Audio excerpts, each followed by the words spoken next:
Hey guys, Mark here with a tutorial on Premiere Pro, Adobe Premiere Pro CS5.5.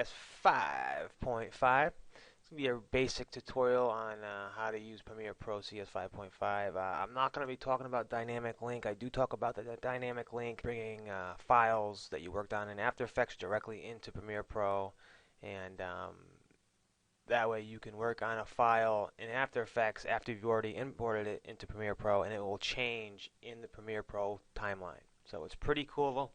Great programs, awesome programs. And so let's get started. So you click on Premiere Pro, your CS5 or 5.5, you're going to come up to this window. Now, these are recent projects I've done, but I'm going to show you how to do a new project. Click on New Project. You're going to get this window right here, and it's going to have your video time codes, your audio samples, milliseconds, capture, DVD, HDV. So we're going to go and name it. Leave everything like that. Don't mess with it. Leave everything there. I'm going to put comedy skit. Going to hit, before I hit OK, scratch this. These are just some more things you can change. So we're going to keep it like this. And you can name it if you want, you don't have to, and click OK. And then you're going to come up to this window. Now I don't mess with this really.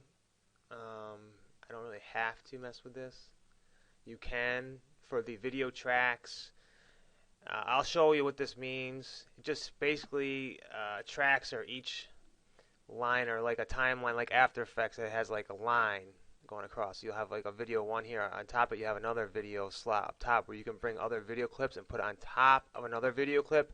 And that's used video track, so you can put a video on top of another video, like a picture-in-picture type effect. Mono, zero mono, this is for your audio. You'll have 3 stereo tracks, but don't feel like you're limited to 3 stereo tracks, because I'll show you when you can bring down audio and it will automatically create another track for you. I've had audio with 16 layers of audio, so don't worry about that there. You can name the sequence if you want. I usually don't mess with that part. The settings, editing mode, DSLR. It'll tell you the frames per second. You want to make sure this is exactly where you need it to be. 1920 by 1080, perfect. I don't really mess with that either. Go over here to sequence presets. Now I have a 7D, so this is my setting right here. I usually shoot in 30 frames per second. If I weren't, I would just come down to 24 frames, even though it's 23.97. It's going to say 24. I'm going to go right here, and you can click down. Like if you have a red, click on the red, and then it's got all these other cool settings. It's just it's pretty sweet. But we're going to go back on the Canon EOS Full HD, right there. Sequence, sometimes they name it, sometimes they don't. And this tells you the settings that are over here. So the settings that are over up here, actually right there. It tells you what you're going for. I'm going to hit OK. Now it's going to create everything you just input into the system, and it's going to come up like butter. There it is. There it is. All right, great. So now you have, your video. You have 3. See, video 1, video 2, video 3. Then your audio 1, 2, 3, and if you go down, you have your master. Okay. So over here you have your tools. These are your tools. Okay. Most of the time you'll be using this and your razor tool. Okay. The other tools, that's for a much later time. But you're going to be using the selection tool, which is V, or your razor tool, which is C, on your keyboard shortcuts, which will come in handy. So now you have this window right here, and this is the window that's going to be off your timeline. This is your timeline window. And up here is going to be a window where you can do effects, and you can see the footage before any effects or any cuts are put to it. It'll be right here, and you can also cut footage. Okay, I'm going to show you. So now I'm going to input some footage. I'm going to go to File, Import, and I'm going to go and make sure you know where your video is, of course. I'm going to go into, just pick a video already, schmuck. Alright, let's go with, there's so many to choose from. Oh my god, Ma. Forget it, Ma. Nobody wants to play with me. Alright, let's see. I'm going to go into this file here. Let's pull... I'm going to get this one. If I want to pick multiple, I'll just hold down Control, and I can go, skip one. If I want to go in between, I'll go, I can go like this. Click that, hold down Shift, and it'll get all the way up to there. Then I'm going to hit OK, or Open rather. And here it comes. It's going to go right up here. Boom! There you go. And at the bottom here, it's importing the footage into the Premiere Pro. Now you see the colors here. You can actually label them by hitting Edit, Label, and change the color of the label. Okay, now it's orange. And this is good. You want to organize your scenes by action, by certain specific scenes. You can do so with the colors. Okay. Also, when you bring it down into the timeline, you just click, hold it, bring it down to the timeline. It'll be that color. Right? If it's blue, I'll change it to blue. Now, if I bring that down to the timeline, it's going to be their version of blue. I click on it, hit delete. There you go. Click on it, hit delete. It's gone. If I want to see it here, I'm going to double click the color, and there you go. Okay, now I can scrub through it. I can play it. I don't know. Okay, and get to the spot where I want to get it to. And then if I want to start the video here, I'm going to click Mark In, and I want to say I want to go out there and go to another shot. Mark Out. Now, instead of pulling the whole video clip, if I want to pull just that clip with audio, I pull it here. It's just going to pull that clip. Okay? Now, see how it's small and it's hard to work with? Right here, excuse me, you pull this over, and now you have that same clip, but it's bigger. It's much easier to edit and work with, okay? Now, if I just wanted the video with no audio, I would grab this piece of film here, drag video only, pull it down, and see there's no audio. And likewise, I can grab the drag audio only and drag the audio down there, okay? So pretty cool. Now, I'm going to double click on that one. I'll go to here, okay? And I'll pull now look over here, it's going to change. Boom, like that. Now, the shortcut, this one's more obvious. Arrows right and left. After Effects is page up, page down. So right there. So I pull the clip over like this and get it. Let's see if I can get it looking just about right. And again, arrow. So right about something like that. I mean, the gun's not exactly where it should be, but so I'm gonna mark in. And then I can go like this, mark out, and I can pull the footage down here, snap it into there. Okay, so now it'll go like that. And if I wanted sound, I pull it down like that again. Or I could right click, unlink. Unlink's going to unlink the sound in the video, okay? Then I can drag the sound over so it's seamless. It's one complete deal. Okay? So that's another little tricky trick. You can group them together. I can click on that, hold Shift. Okay, hold Shift while I'm clicking everything. Right click and then group. So now they're all grouped together. So I can move. If I move one, they all move, which comes in again handy as well. I'm going to ungroup those. All right. So another handy little tip there. If you want to do with your audio, so your audio is not loud enough, and you want to have the audio fade in, fade out, you can do it right in Premiere Pro. Right here, you have a little add remove keyframe. I'm going to add a keyframe there. Move forward. I'm going to add another one. You can move it up and down, okay? Or I can add another one, and then I can come up, and then let me see, go like this. Pull this over, and then I'll come down here, add a keyframe, add a keyframe there, and just come down like that. And then you can just play it, see what she sounds like. Alright, so you can mess with audio that way. Coincidentally, you can also right click on the audio and you can change the speed of or the duration. So I can do it to 150 and it's going to shrink that clip up. Now listen to it. So it sounds like a chipmunk. And then Control Z, shortcut Control Z will undo your last move.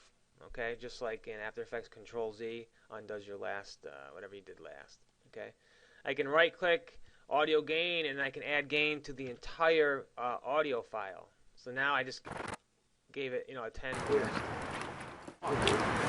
Okay. Let's see. You can right click. Excuse me. Speed duration. I can do speed it up but maintain a pitch for like sound effects. Comes in real handy. This right here, you can move your work area.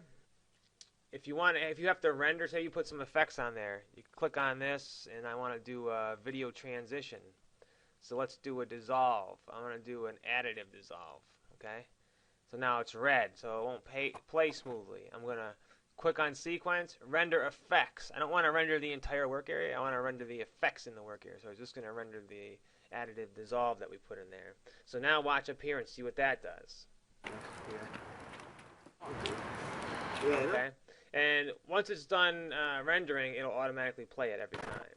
So as you can see, nice little effect comes in. I love that effect. And there's some really cool transitions in here. Those you can mess with as well. You can also change the transition.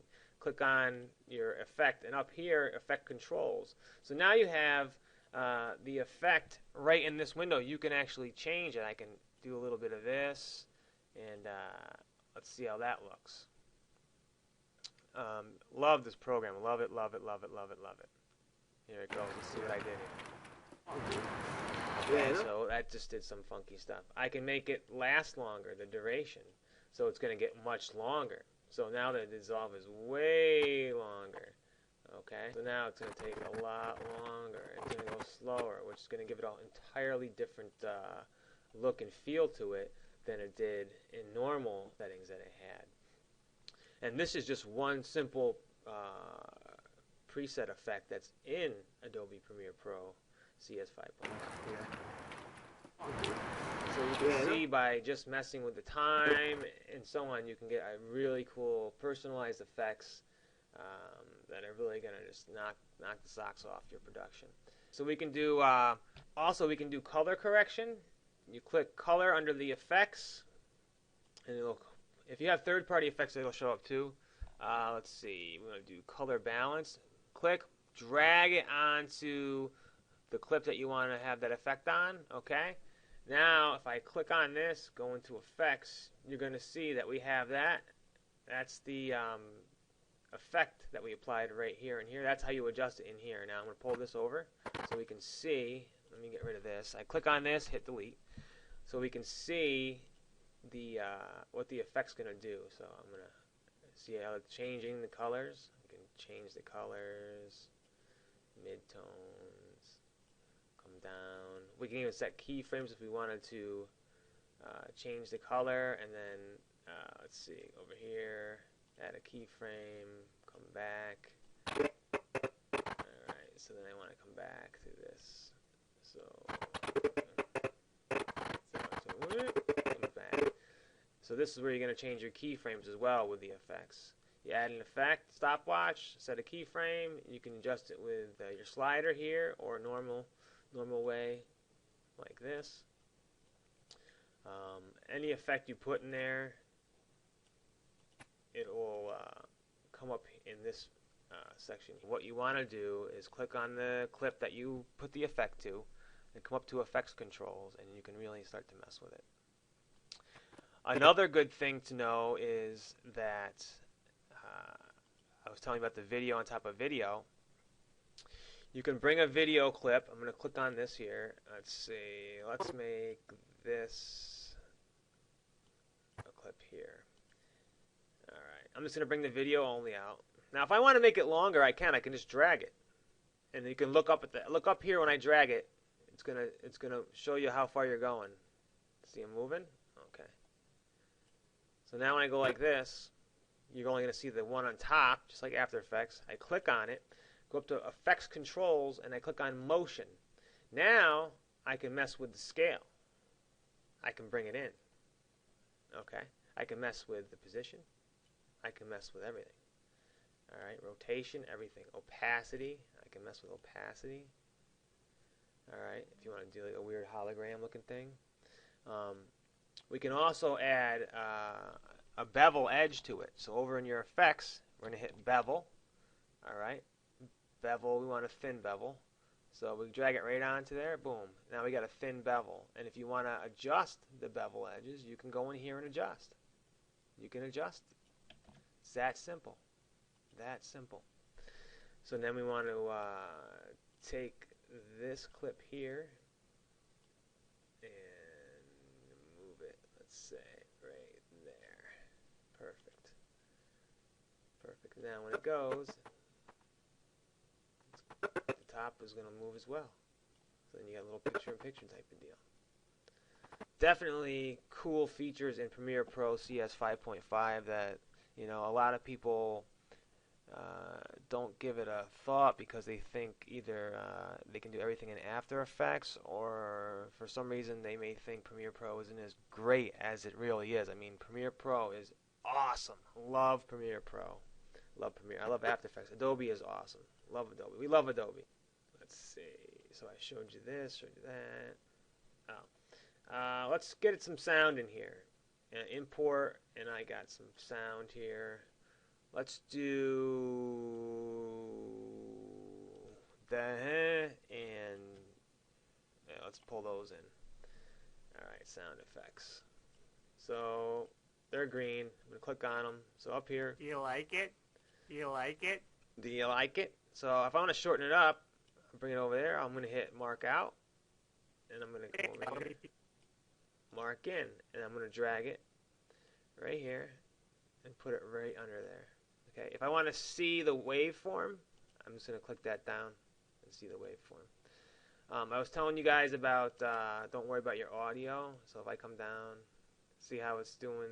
Here, let me see if I can I'll pull it all the way down. If I go like this, I only have 3. Notice I have 3 now. I pull it down, and see, it's going to, boom, create another one. Now watch, pull it down. Now instead of 3 audio we had, now we have 4 added audio. And I can just keep doing that again, and it will just keep adding audio as much as we need. Now we have 5 audio. It'll just keep adding audio. All right, so say you're done with your oh, okay, so we're back on. This is your work area. You can make your work area smaller, and I do make it smaller by just clicking on the end, dragging it over, and it will snap where there are cuts. Because say you want to render effects in a certain area, not your entire project. So you can render effects in the area, and it will only render the effects right here. That way you can see exactly how it looks before you do the final render.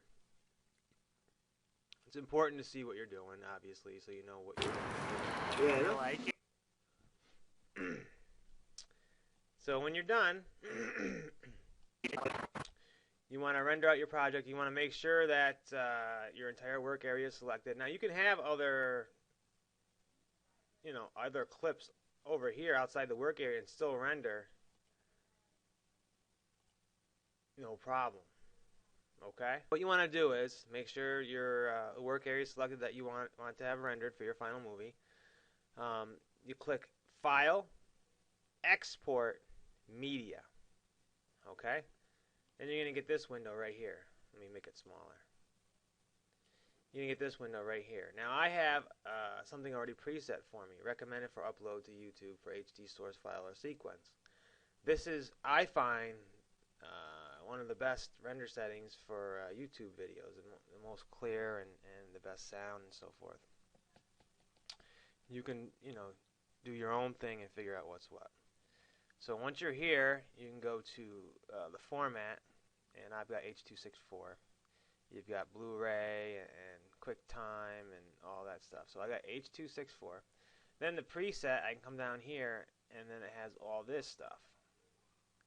Now, you can experiment with small clips. I mean, you can experiment with large clips. It'll, you'll be there forever.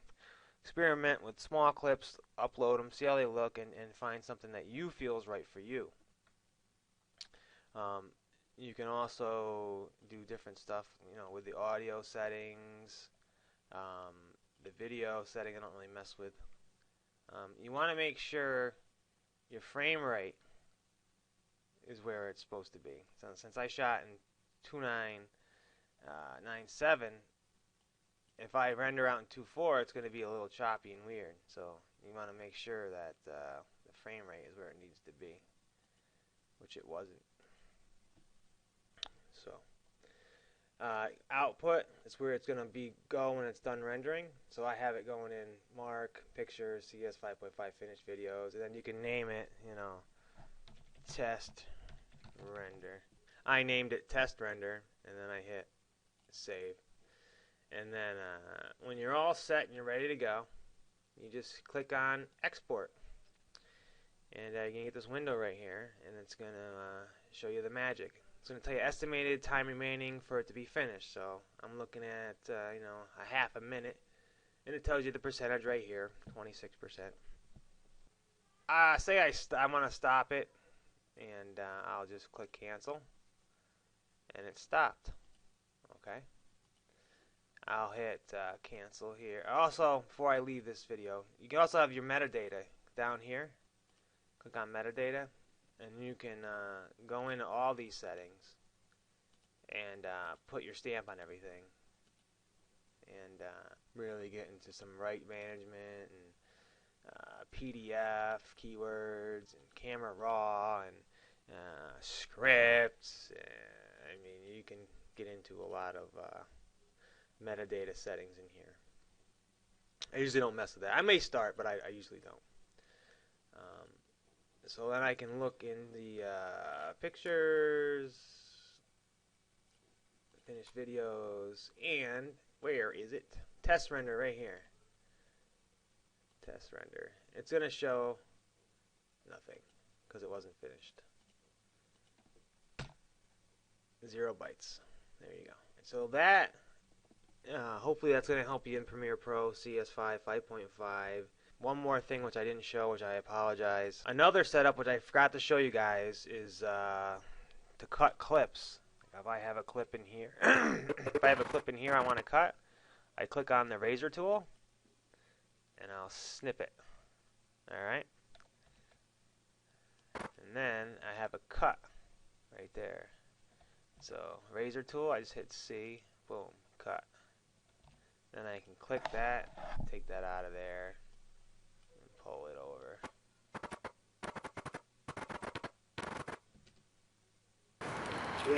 Also, if you want to play while you're in the timeline, you just see how it's yellow. See how it's highlighted. When it's highlighted, that means whatever you do is going to be affecting that highlighted area. So if I press spacebar, it's going to play it. If I press spacebar up here, it's going to play that up here. Over here, same thing. It's going to play the effect. Alright. I hope this helps out. I'm going to be coming up with some more tutorials to help give you guys some tips and hopefully get you guys going on creating some really great pieces of work. I am Mark, and I will talk to you soon. Thanks for watching. Bye.